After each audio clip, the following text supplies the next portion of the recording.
He promised to dethrone Iron Mike, but a single punch changed everything. March 1988, Tokyo. In the presence of 50,000 spectators and Muhammad Ali himself, Mike Tyson faced the bold challenger, Tony Tubbs, in a championship bout watched by the entire world. The Japanese audience was expecting a spectacle and received a legendary knockout that shook the whole country. When Tyson arrived in Japan, he was welcomed like a national hero.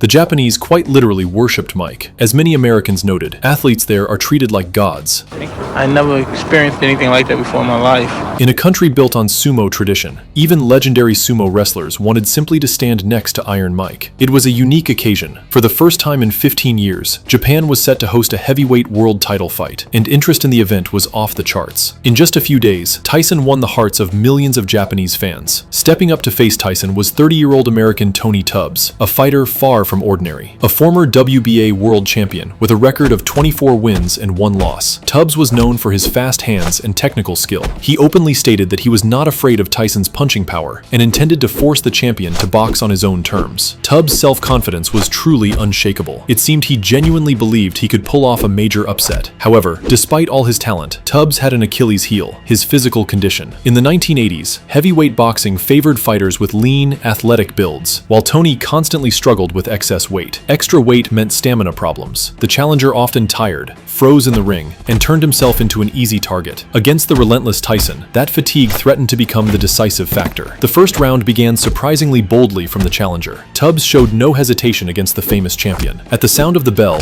he stepped forward, worked behind a sharp jab, controlled the distance, and at times even traded shots with Tyson at close range. The challenger's confidence was visible in every movement. He was not intimidated by Tyson's name and answered punch for punch. In the second round, Mike Tyson delivered a devastating left hook to Tony Tubbs. Tyson increased the pace and methodically began breaking down his opponent's defense with heavy shots. He backed Tubbs into the ropes and unleashed a barrage. Brutal uppercuts and hooks to the body. Tubbs visibly faded. His movement slowed, his breathing became labored, and the champion's punches found their mark more and more often. Tyson sensed the moment and launched the decisive assault. A lightning-fast left hook clipped Tubbs cleanly on the temple, and the challenger's legs buckled. Tony staggered, his vision blurred. One more moment passed, and he collapsed onto the canvas, exhausted and shaken. Iron Mike once again secured victory by technical knockout. Japan waited for a show and received a spectacle that entered boxing history.